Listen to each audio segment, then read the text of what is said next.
Hello, everyone. Welcome to the last live session of the week, and of course today it is non-farm payrolls day. So we're going to have a quick look at both the markets and also the expectations for today, why payrolls are important, all that sort of stuff. Let's just get the risk warning up. It ended up being quite a volatile day yesterday. We'll take a look at some of these markets in a minute, but we had that European Central Bank interest rate decision. No changes, but as I was saying yesterday, the important thing was the press conference at 1:30, and they were pretty downbeat actually in terms of downgrading growth expectations for the eurozone, suggesting there will be no rate rises till 2020 now. I think at the end of last year, the expectation was at least until the summer of this year, there'd be no rate rises. And just really painting a fairly gloomy outlook for the European economy. Maybe not a surprise considering what we've seen so far this year out of the Eurozone. But we did see the euro slip very briefly below that big level. So we'll take a look at that as well while we're going through today. Actually, let me just drag the trading platform across quickly and just have a look at that before we have a look at the payrolls. So this is the euro dollar chart.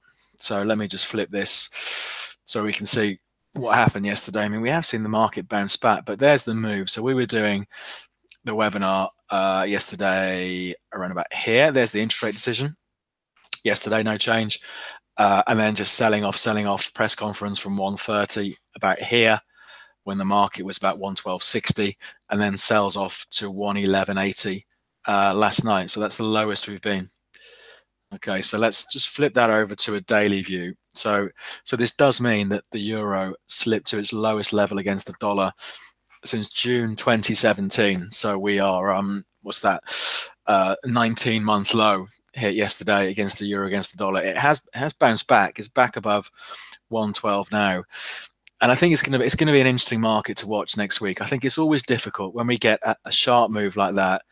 Is this a false break, or is this actually the start of a deeper sell-off? So I think there's a couple of ways of playing it. I mean, clearly we'd expect to see volatility over today's announcement at 1:30. But I think one way is to do nothing, which is perfectly sensible. Wait till next week, see what happens next week when we get the payrolls out of the way. Friday's finished and we start the new week. An aggressive strategy would be to be a buyer now. So a buyer now at 112.20-ish with a stop loss under the low from yesterday. So treating it as a false break and a stop loss the other side of 111.75. And then maybe the calmer approach is to have an order to sell if it breaks again below 111.75. So I think there's a few different scenarios there. I mean personally, I probably wouldn't do it now. We've got 10 minutes till the payrolls get announced, but maybe we treat it as a false break and see if it pulls back into the range last week. Because I don't think it's a massive surprise that the situation in Europe for the European economy is worsening. So maybe yesterday it was an overreaction, but let's see what these payrolls bring. Just one quick look at another market before we have a look ahead to the payrolls. I mentioned this week we'd launched this new market, the dollar index. The dollar index, I think, is a great one to watch. It's the US dollar against a basket of other currencies in various proportions: the euro, the pound, the yen, the Swiss franc, all of that. And you can see, we're looking at the daily chart now, you can see the size of the dollar move yesterday. It was a pretty big move. It tends to be often not the most volatile market in the world because it is a basket, but a big move yesterday, pushing it back up to pretty much its highest levels since November last year, which are pretty much the highest levels since June 2017. So we did see in dollar strength yesterday, clearly that euro weakness weighing on that. But let's see what happens. So let's just flip back to the presentation just to talk about the payrolls quickly. Then we'll have a look at the markets. I think we'll do a trade today. We'll crowdsource a trade ahead of the payrolls. So I think we'll do a trade on the Dow. So for those of you who are watching live, when we get to that market, I think you need to put buy or sell in the comments, and we'll try and figure out what we're going to do. So just a summary of what today's announcement is all about. It's a major monthly economic release. It's usually announced on the first Friday of the month, but you will notice we are on the second Friday. of the month. So it's occasionally a couple of months a year, it gets slipped to the second Friday of the month, closely watched by markets, and it's US unemployment data. So it's one of the things that's often used as a barometer for the overall health of the US economy. Today's expectations, and it's all about the expectations. It's all about how close is the actual number compared to what the market was expecting. So today's expectations are for around plus 180,000 jobs to have been added to the US economy in February. So that's the number to keep in our head, plus 180. I think last month massively beat expectations, didn't it? I think the expectation was for plus 160, something like that, and it came in at plus 304. I think in the end, so it was a massive beat. Let's see what happens. So here's the recent numbers. So there you can see last month plus 304, December just over 200. Poor one back in, when was that? September. So that's what they've looked like recently. So today we're expecting it around about here. Okay, so we'll see what it looks like. I think when it comes to following, I always follow it on Twitter. I've got another screen here set up with a Twitter feed because the I can't remember who produces it from the US government, but they tweet the number out pretty much on 1:30, so you can see, and you'll see the market reaction. So that's that. Let's flip back. Let's take a look and catch up with these markets. So there's our dollar index. Let's take a quick look at the pound.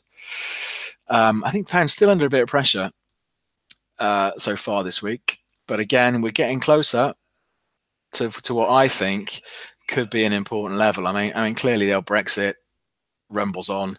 We're no clearer as to what's actually happening. It has slipped lower today, but I think I've been saying all week that the low 130s, this sort of zone, so that the lows from Feb around about 129.60 through to 130 could be an interesting one to watch. Let's see what happens as the day the day rolls on.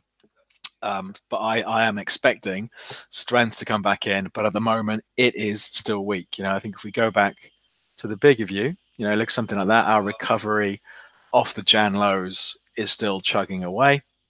But the first support I'm watching, the obvious one, sort of 129.60 through to 130. So we're currently about 60 points above 130. Now gold, we've been watching gold. I mean, we look at gold every time we do these during the week, and we are seeing it ticking up. I've been saying, on the daily chart, we still have this recovery that is chugging along off those August lows.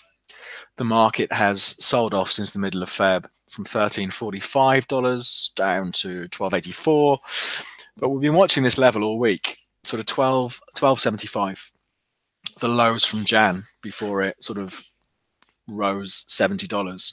And we are seeing, you can see today, we've had a few quiet days this week, but we are seeing something of a bounce back today. And that's despite that US dollar strength yesterday. The price of gold held up quite well in the face of the US dollar strength, because of course, normally a stronger US dollar means a weaker price of gold. So I think it's interesting that those levels have held. So I think, again, going into the payrolls this afternoon, if we saw maybe an adverse reaction from the price of gold, the support levels to watch, 1280, which are the lows from yesterday.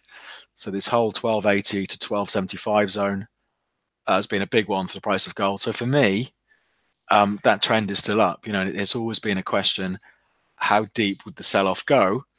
But for me, a medium-term target, while we're still in this recovery for gold, clearly no one's got a crystal ball, but for a run back up to those recent highs from February. So we'll see. But sparking back into life a little bit today, the price of gold. I think oil's been moving as well. Then we'll look at stock markets and we'll look to get our trade on. I've been saying for a few weeks now, I mean, the volatility in the oil price has, in the last couple of weeks anyway, has really died down. And even though that recovery is intact, the price of oil has risen 30% in 2.5 months. That's a big rise.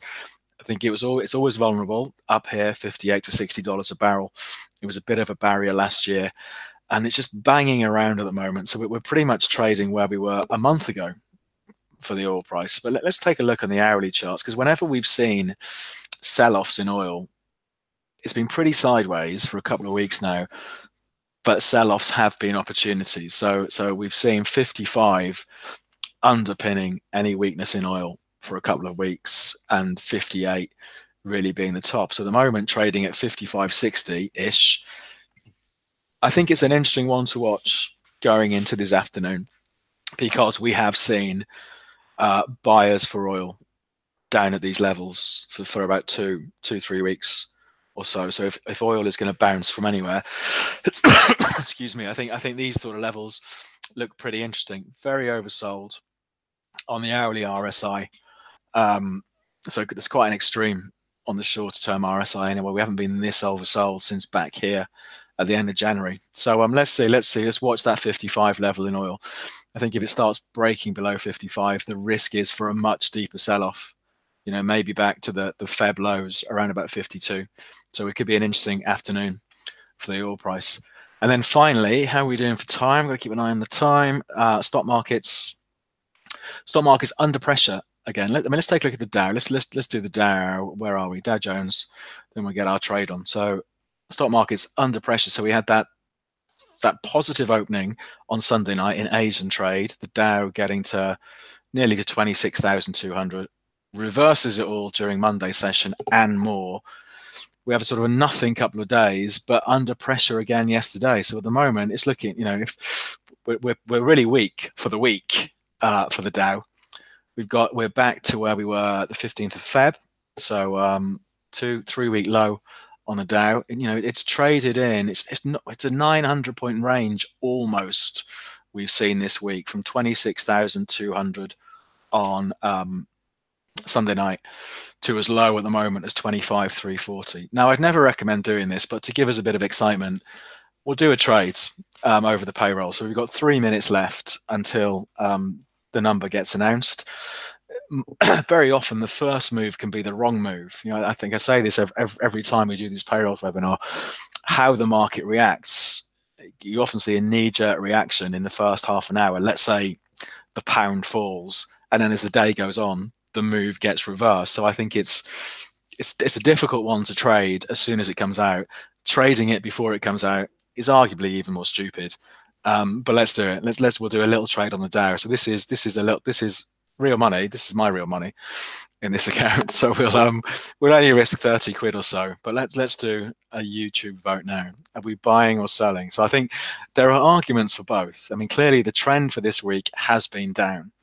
The market is still under pressure. In the overnight market, the Dow has slipped to fresh lows for the week. Okay, so it's a market that has been weak. So you could say, well, if you're going to follow the trend for the week, you want to be a seller. We do have big support coming in, though, relatively big support from mid-Feb, sort of around 25.3, 25.270. So you could argue, well, if it's going to bounce from anywhere, maybe we're getting close, and maybe we'll see a surprise number from the payrolls that makes the market think, let's say the number missed expectations, that could make the market think, well, actually, interest rates in the US are less likely to go up. That's good for stock markets. So vote no. I think I need to get a move on because we've got a minute and a half until the number comes out. So we'll get the trade in. So buy or sell, that is the question. For the Dow, let's see what's happening. Okay, long Dow, short VIX. So one person has gone long Dow. So unless I get anything else, we're going to buy it. So we'll buy it. Let's put a stop loss the other side of those lows. So 25,270, let's say 25,250 on a stop. So 25, and I wouldn't recommend doing this with real money, your own real money. So we'll do it. We'll risk 30 quid. So we'll trade. If I do 0.2, how much risk is that? Okay, I need to do 0.4. So if I do 0.4 of a contract with a stop at 25,250, you can see my loss. Hopefully you can see that. Is that clear on YouTube? I normally have my browser magnified. There we go. You can, hopefully that's a bit clearer now. So I'm going to buy 0.4 with a stop at 25,250. My loss is about 30 quids. Okay, so let's see. Let's do that. Let's get that done. Okay, so we're done. So let's see. So now we need a positive reaction. Let's see how these markets react. But like I say, the initial reaction can often be an odd one. Right, here it goes. It's half one. So we'll see. We'll see what happens. Okay, the Dow doesn't like it so far. This could be the quickest we've lost 30 quid. So the market, so we've actually seen the Dow gap down on the number. I mean, I'm just looking how I just got to see the number come up and go past. So plus 20,000. Okay, so the number came in at plus 20,000. That's a big miss. So the expectation was plus 180,000. And here you can see that the headless chicken reaction. So the expectation was for plus 180,000. Actually, 20,000 jobs were added in the US economy. So that's a big miss. So maybe are there questions? It's only a month's worth of data, but are there question marks that maybe the US economy is starting to slow? Let's see. Let's just have a flick round some of the other markets. So the initial read off something like that is, okay, arguably bad for stock markets, and we are seeing the Dow reacting as expected. Arguably bad for the US dollar, because if the economy is starting to struggle, you'd expect the central bank to maybe rail back on rate increases. Okay, so let's take a quick look. We'll have a look at our dollar. There we go. So the dollar, there's the dollar index. We'll take a look at the euro and the pound in a minute. So the dollar index has dropped, as you'd expect. So you'd expect that to be bad. So that should have lifted the price of gold, because we've got a weaker dollar, and also uncertainty. So let's take a look at what that has meant for the gold price. There we go. So everything so far is reacting as we'd expect. Okay, and there's my position closed. That was very, very quick 30 quid we lost there. So thanks to the, I must admit, I was leaning to the buy side as well. So but the YouTube crowdfunding there didn't quite work. So we'll see. But the price of gold, that's a bit of a jump in the price of gold. So 12.92 touched 12.98. Again, reacting as you'd expect. A weaker dollar, stronger gold price, uncertainty, buying gold.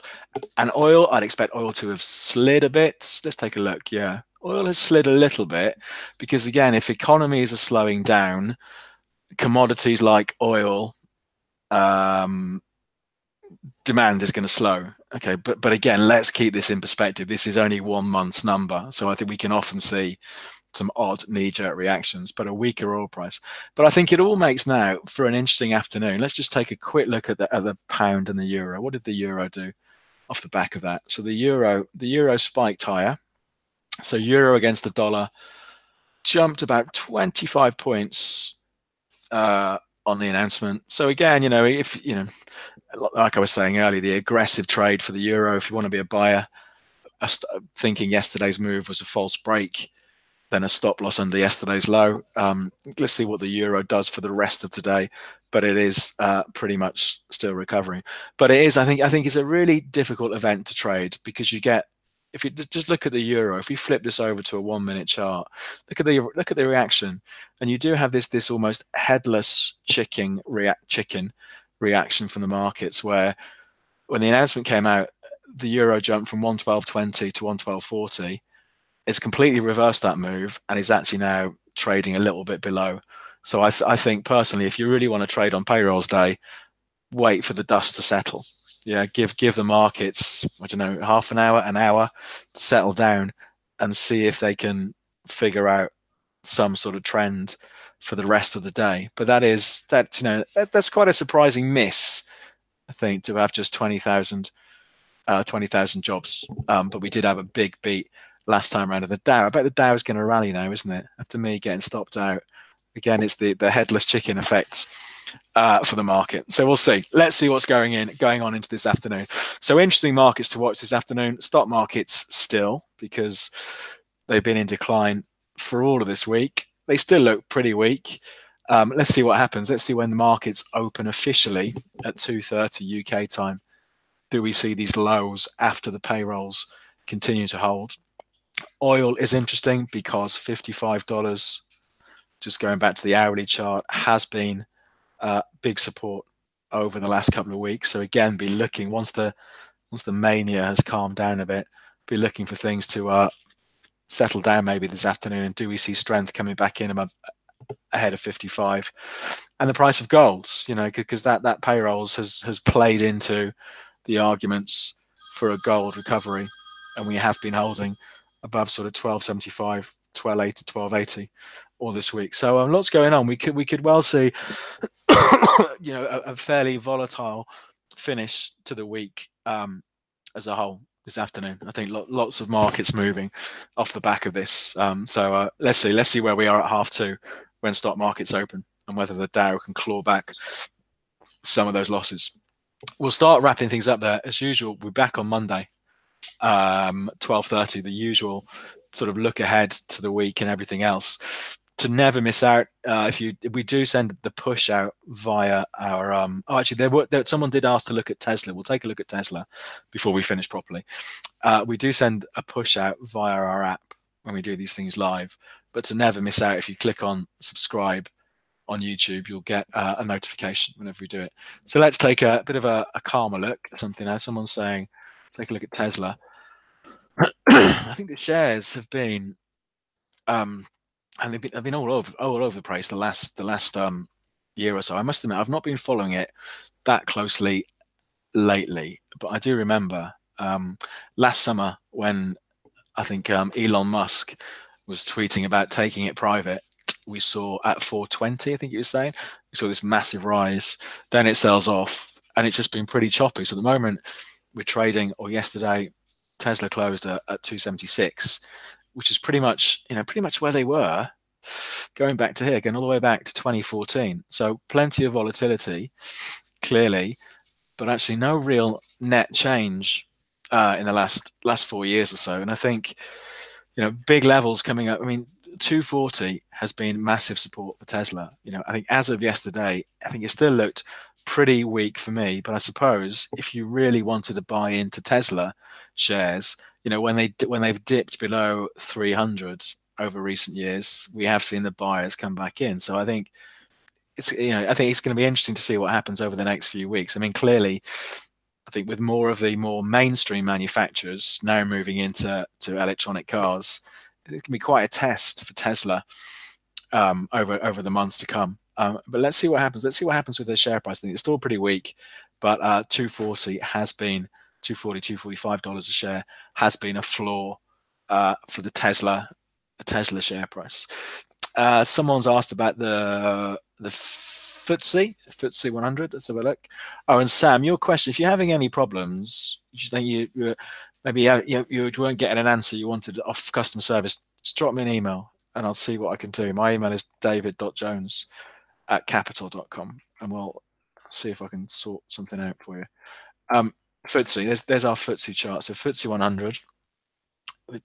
I think it's still positive, but clearly with the weakness we've seen in US stocks this week, giving up gains, it's weighed on European markets this week. I mean, you could argue, I think, for the FTSE that the trend off those lows end of last year, still going strong.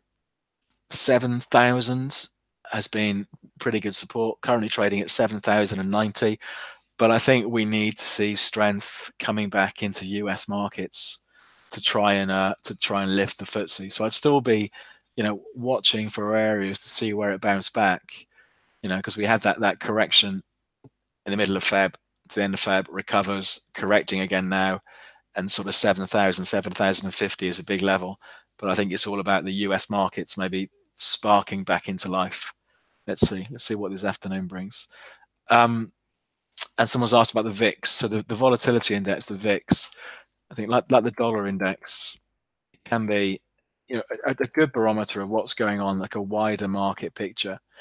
And with the weakness we've seen this week, we have seen the VIX picking up. So let's just zoom in. Clearly when markets were falling off a cliff in December, the VIX it gives us a feeling for volatility in the options market for the S&P. So when the market is dropping, the VIX is jumping. So the VIX got as high as about 36 in December, and because of the strong recovery we've seen this year, the VIX has been dropping. We've seen the VIX drop back to about 15. But with the weakness this week, we are seeing it pick up. I think it's a difficult one to trade the VIX because you can see the moves go sideways for a long time, then suddenly, if markets start falling heavily, the VIX jumps up. But so we are seeing the VIX increase this week. I'd be tempted to say, unless we see markets get hit heavily this afternoon, we might see the VIX start drifting off next week. But again, it's something you can track on our platform. What do you think about someone's resignation from the FDA? I absolutely know nothing about that. The FDA, is that the US? You mean the US Food and Drugs Administration? I've got no idea. So sorry, I've got no opinion on that at all.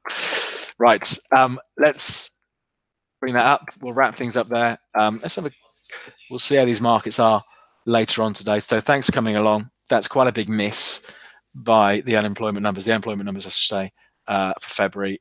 Markets have reacted as we've expected, but often the first reaction is the wrong reaction. So we may see something of a reversal as the day goes on. We'll catch up on Monday and see where we are. So have a good weekend, and hopefully you can all make it on Monday.